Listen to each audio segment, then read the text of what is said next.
Filler is garbage. Growing up, lots of anime I watched had a bunch of unnecessary scenes that ruined what was currently going on in the story. At first, you're watching an epic war to determine the fate of the world that lasts 200 more episodes than it should. Then there's talking cats, random characters that have nothing to do with the plot, and don't even get me started on recap episodes. God, I hate filler. Hello everyone, and welcome to my review of each arc in One Piece. We've made it to the end of the East Blue Saga. So bust out them cigars and remember your dreams aren't memes as we head to Loguetown, the beginning and the end. Loguetown is 9 episodes and 5 chapters. Wait, really? That's it? Well, alright. We start off with the Straw Hats sailing around and Nami screams at a bird about how much she hates inflation. Meanwhile, Usopp is burning alive and Sanji remains the champion of all simps. Pretty standard Tuesday for the Straw Hats. Nami is reading a newspaper and out comes a wanted poster for none other than Monkey D. Luffy, the future king of the pirates worth 30 million berries, making him the most wanted man in the entire East Blue. Oh hey, and Usopp's there too. This was all Nezumi's doing. His way of getting back at the Straw Hats for what happened at Arlong Park was to make Luffy a wanted man all across the world. But it backfired because the boys are happy to be wanted by the world government. You haven't made it in life unless the government hires a bunch of people to kill you and your friends for a large sum of money. The Marines discuss Luffy's rising threat to the world government. If there is evil on the seas, then we, the Marines, must drive it away with the utmost prejudice. In the name of absolute peace! Yes, sir! Hey, does anybody know where I can find like a Walgreens around here? I'm trying to pick up my prescription. Then we revisit the towns and villages of the Straw Hats. Everyone's living peacefully and excited that their loved ones are out living their dreams. We even see some old villains too. I love it when One Piece shows us a little bit of what everyone else in the world is up to, and their reactions to what the Straw Hats have accomplished. It's very wholesome and reminds us just how big the One Piece world really is by not solely focusing on the Straw Hats' journey.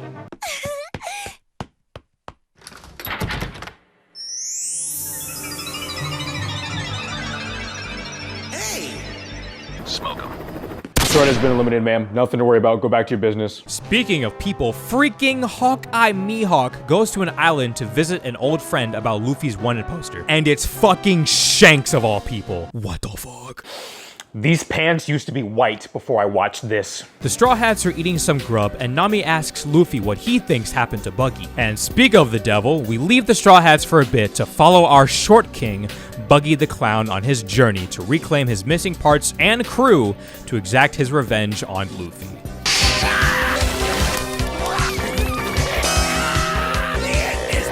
Buggy eventually lands at a familiar place. That's right, Buggy landed on Gaimon's island, and Gaimon thinks Buggy wants to poach the animals, so they fight. And what ensues is a battle that makes the likes of Naruto vs Sasuke, Goku vs Jiren, and all of One Punch Man look like MS Paint garbage in the face of these behemoths. Gaimon and Buggy decide not to destroy the planet and become best friends. They talk about the pirate life, and Buggy even asks Gaimon if he'd join his crew. That makes me so happy. But these animals are my family now. We've been together for 20 years. He's definitely fucking the animals. Buggy sets sail but is attacked by a giant crab. Luckily, he's saved by a strange, beautiful woman who looks oddly familiar. The strange woman says she's also looking for Luffy, so they work together to find Buggy's missing parts and crew. Speaking of Buggy's crew, we visit them on a small island having a funeral for their totally dead captain. But then Kabaji and Moji decide to have a dick measuring contest to see who will be the new captain of the Buggy Pirates.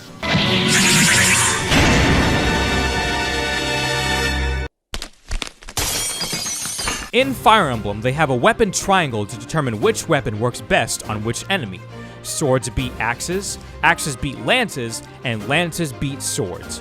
So basically what I'm trying to say is, how the fuck does a whip break a sword? The fight continues all throughout the day, but then Richie beats both of them while sleeping and becomes the new captain of the Buggy Pirates. But things turn from bad to worse when the cannibal Bear Claw tribe comes and attacks the Buggy Pirates. Buggy and the woman arrive on the island. They see Kabji and Moji all beaten up, and Buggy asks who kicked their asses. Before they could answer, the woman mentions that it was probably the Bear Claw tribe, so they go to greet them. The Bear Claw tribe are getting ready to eat Buggy's crew along with his missing parts, but then his thighs come to life and start attacking the Bear Claw tribe. Fighting evil by moonlight, winning love by daylight, never running from a real fight. She is the one named Sailor Moon. Buggy is now back in action and ready to conquer the world. Captain, what orders do you have for us? To find and kill Monkey D. Luffy! Woo! Yeah, let's kill Luffy! Wait. When I first watched this, I completely thought it was filler for years because it took us away from the main characters.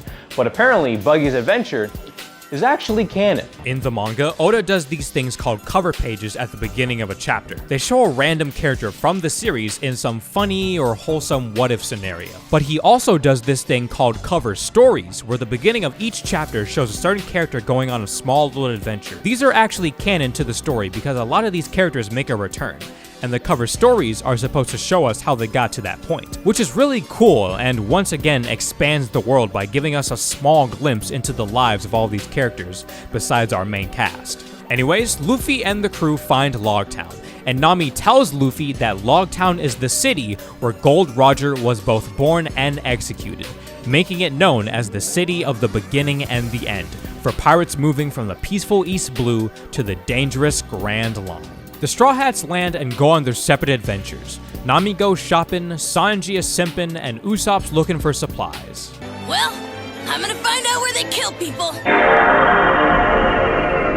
The Marines get word that Luffy is on the island and they contact Captain Smoker, and judging by his name, has a severe smoking problem. Hey, I got ice cream! You better slow down or you're gonna drop it, okay? Oh god, please not another child. This anime has beaten way too many children. I'm sorry, my silly pants have eaten all your ice cream. Here, go buy yourself 5 scoops. Introducing Captain Smoker. He's a tough Marine who overall hates pirates and plays by his own rules, but has a soft spot reminding us that not all Marines are bad guys, and that technically the pirates are really the bad guys in this anime. At first, Smoker confuses a random pirate for Luffy, but in a case of dramatic irony, he finds Luffy who's looking for the execution platform, and Smoker shows him the way. Luffy comes across an old bar named Gold Roger and heads inside to talk to the owner. The owner says he's closing down the bar for good cause all pirates have become little crybaby bitches now, but then they geek about the good old days of Gold Roger. Luffy says he'll be the next king of the pirates, and when the owner looks at Luffy, he is reminded of Gold Roger. The two then have a toast to the future king of the pirates. Smoker visits the bar and reminisces about the day Gold Roger was executed 22 years ago after becoming the king of the pirates. Gold Roger is seen walking towards the execution platform accepting his death like it was a victory parade. But before they commence the execution, the bravest man in the entire world who's basically responsible for starting the whole series asks Gold Roger where the One Piece is. Gold Roger gives a hearty laugh and simply says, You want my treasure? Just shut your mouth. You can have it! I left everything I gathered in one place. Now you just have to find it!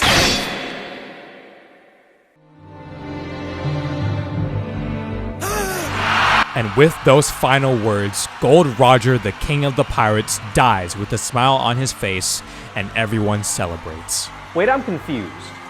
Are we celebrating because he's dead or because the One Piece is real?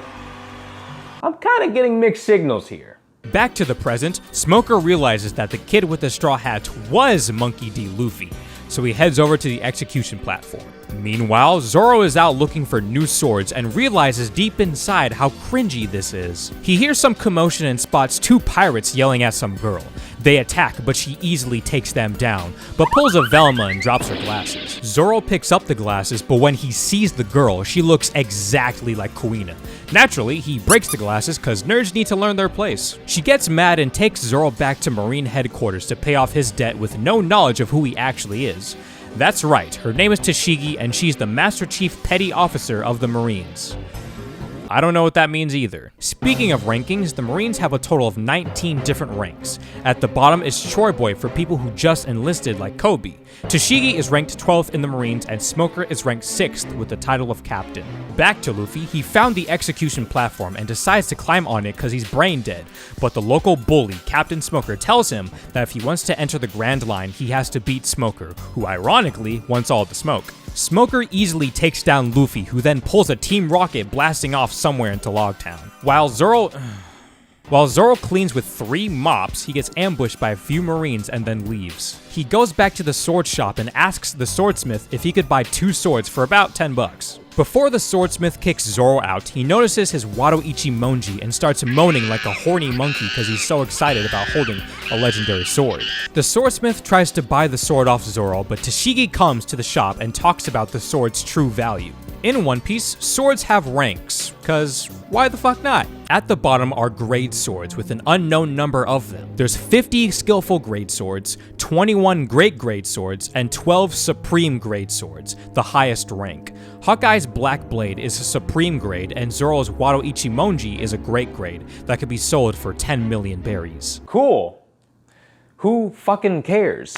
The shop owner tells Zoro that he can buy 2 swords from a pile in a barrel, and he comes across the Sandai Kitetsu 3, a cursed grade sword.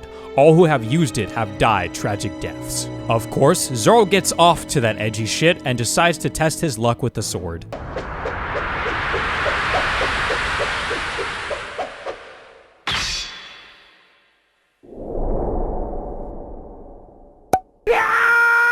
The shop owner fangirls over Zoro, just like me, and gives him the best sword he owns, the Yubashiri, one of the 50 grade swords. So now, Zoro is ready for the Grand Line. Meanwhile, Smoker is chillin' back at base waiting for Luffy to make a move, but then comes a man named Daddy the Father, an ex-marine turned bounty hunter who captures low-level crooks to earn enough money for him and his daughter. How you doing, Smoker? Well, if it isn't Daddy.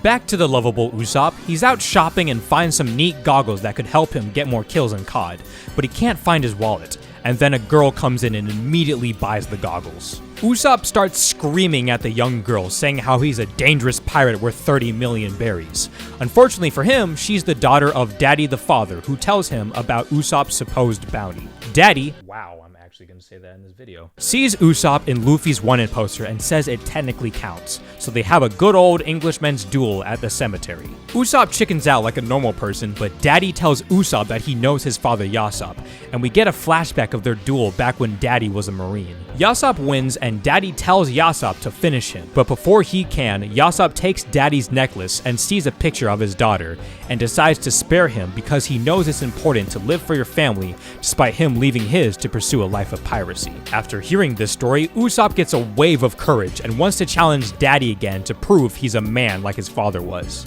Daddy accepts but changes the rules. He tells Usopp to hit the weather vane and he'll win. If he misses, then Usopp is gonna get a whole lot uglier. Usopp manages to hit the weather vane. Daddy the Father congratulates him and his daughter gives Usopp the goggles. Now Usopp is ready for the Grand Line. Back to Mr. 50% of OnlyFans income, Sanji is walking and comes across a lady who says she's been searching for Sanji for 10 years, and what the actual gates of demonic hellfire is this? She wants to challenge Sanji to a cook-off to prove she's the best cook in the East Blue, and hold up! I recognize this smell anywhere. This is filler! That's right, a good chunk of Loguetown in the anime is actually filler. We've all been lied to. Most people's reactions to Luffy's bounty? Filler. Luffy at the bar? Filler. Daddy the Father? Filler. Not a real character. Sanji in a dumb cooking competition? Thank God that's filler. Hell, even Gold Roger's execution flashback is filler. It's a real event that started the series, but didn't happen in the chapters that these episodes adapted. What actually happens is Sanji just comes across a dude's fishing shop and buys the bluefin tuna instead of taking part in an episode-long cooking competition to get it. Luffy comes back to the execution platform and stands on it. The lady who's been with Buggy shows up and reveals to Luffy that she's Alvida from way back in episode 1. It was Alvida all along? Gosh, what a shocker. Honestly though, Alvida, you gotta tell me your skincare and workout routine, because this is the glow up of the century. Alvida says she ate a devil fruit known as the smooth fruit. Her entire body is so smooth that nothing can hurt her, and all her fat just came off, making her Barbie doll skinny like most females in One Piece. Buggy then makes his flashy entrance and swears that Monkey D. Luffy will die today. Kabaji pins down Luffy and a storm starts to hit. All the Marines are in hiding, ready for action, but Smoker tells them to wait until Luffy dies. The Straw Hats learn that Luffy is about to be executed, so Zoro and Sanji head over while Nami and Usopp run back to the ship. Before Buggy kills Luffy, Luffy declares that he'll become the king of the pirates someday. Zoro and Sanji show up and run towards the platform, but Luffy simply apologizes to his crewmates and accepts his death with a smile, just like Gold Roger did. But with the power of bullshit main character plot armor, Buggy gets shocked before he can strike Luffy and the platform falls. Luffy, Zoro, and Sanji escape, and the Marines show up and start fighting the Buggy pirates. Smoker swears that he will not let Luffy off this island. Meanwhile, a strange man is walking in the rain. Buggy and Alvida use this opportunity to apply for the next Mario Kart game and chase after Luffy, but they get caught by Smoker, who reveals his devil fruit known as the Plume fruit, which turns his body into smoke. So all those cigars make 2% more sense. The boys come across Tashigi, who wants to fight Zoro and take his Wado Ichimonji from him, as she believes no criminals should have the legendary swords. Zoro beats Tashigi because boys rule and girls drool. Tashigi thinks Zoro went easy on her because she's a girl, and he starts to think back on his conversation with Kuina. Luffy and Sanji run into Smoker, and Luffy wants to settle the score. Luffy ultimately gets decimated in this fight, as he can't do anything to hurt Smoker. Smoker goes in for the finishing blow, but the strange cloaked man named Dragon stops Smoker, and a random green gust of wind blows everything away. Luffy uses this opportunity to launch the boys onto the Going Merry, and they set sail. But Smoker says that he'll follow Luffy into the Grand Line, and Tashigi goes along so she can settle the score with Zoro. Speaking of setting sail and wanting revenge, Buggy and his crew also make it out and decide to follow Luffy into the Grand Line to get his revenge. The Straw Hats find the lighthouse that symbolizes the end of the East Blue. As celebration, they all announce their dreams for the Grand Line. Sanji will find the All Blue. Zoro will become the world's greatest swordsman. Luffy will become the king of the pirates. Nami will make a detailed map of the world, and Usopp will become a brave warrior of the sea. With their dreams said loud and proud, they head off into the Grand Line, marking the end of the beginning. To be continued. And that was the end of Loguetown and the entire East Blue saga. Despite a lot of this being filler, I actually really enjoyed it and feel it could be canon because it expands upon the lore of the show and the characters. Loguetown in the manga honestly felt way too fast in comparison, as we didn't really get to explore the city. Most filler in anime is just complete random crap that has nothing to do with the current plot of the show. So I like that early One Piece filler actually adds on to the show in a way. Thank you guys very much for watching. Like, comment, subscribe, the whole YouTube shebang, and I'll see you in the next video. Bye!